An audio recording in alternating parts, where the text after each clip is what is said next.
Hello. I'm making a separate video for some of you, and this is only to a specific group. So if I send this second video to you and you're watching this, you might not even need to watch the first video because it talks about getting certain personalities in your group that are being disrespectful or not listening or mockers out of your group. And for some of you, you might be like, that's not really my group. And we don't have a lot of that. So if you feel like that is your group and you do have that person, I would go back and watch this other video. But I want to send this other one to you because there's some of you where you're like, man, our group is going awesome.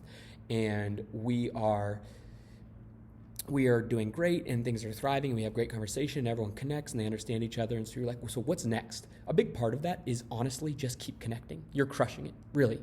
Like your group is awesome, and I can think of some of the groups that I'm going to send this to, and you guys are just, life's going good, things are great, you feel like your students are bought into what's happening with our ministry, with you, and you just got really good traction with your group, and growth is a byproduct of all that's happening, connection and all that, and I love that. But I want to give you a couple steps on things that I could think that might just help your group. The first is something that I've done in the past, where if you feel like your group's doing really well and they're understanding the messages and they're having deep conversations and they're growing and all that stuff, keep that up. But I would add in every week challenges. I loved doing this. So what I would do is we would, with our students, before we'd have them leave every week, at the end of group, we would say, hey, we're going to give you guys each challenge. And they'd be specific to each person. Like if there was someone that, let's say they're really mean to their siblings. Their challenge might have something to do with loving their siblings or serving around the house.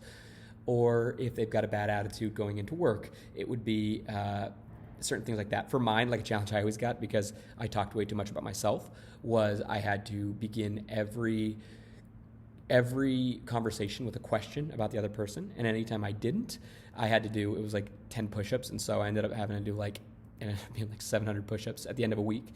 And so you have some kind of like challenge and a way to complete it and something with that. It's a ton of fun and it's creative and I can give you guys ideas, but that goes a long way and students love to be challenged.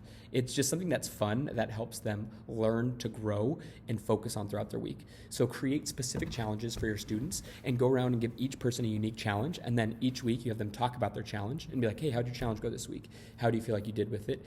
And then that next step is, after you've challenged students, is then kind of creating new challenges and put some thought into that. It's a lot of fun. I love that. So if you feel like this is your group, I would totally encourage you guys to do that. The second thing for your group would be it's asking questions for each specific person. So what this means is I write the small group questions every week, and I'm writing it to 6th through 12th grade and just like 130 students. So I'm trying to make them kind of general. I generally end up making them more towards high school anyways, because that's kind of how my brain thinks. But for you guys, read those questions and go, how can I ask this in a way that will impact my group? And then even take that a step further. How can I ask this in a way that will impact like Kevin or Max or Sally or Jim or whatever, specific students. I'm just making up names, but that will impact a specific student's walk, and you're like, this question can impact them in a certain way. So if you have a group that is just thriving and doing great, those are just 2 simple steps to say, hey, how can I help my students grow even more where they're at? Because they're already doing a great job, but how can I focus growth on them? So, just wanted to give you guys a quick separate video. There it is.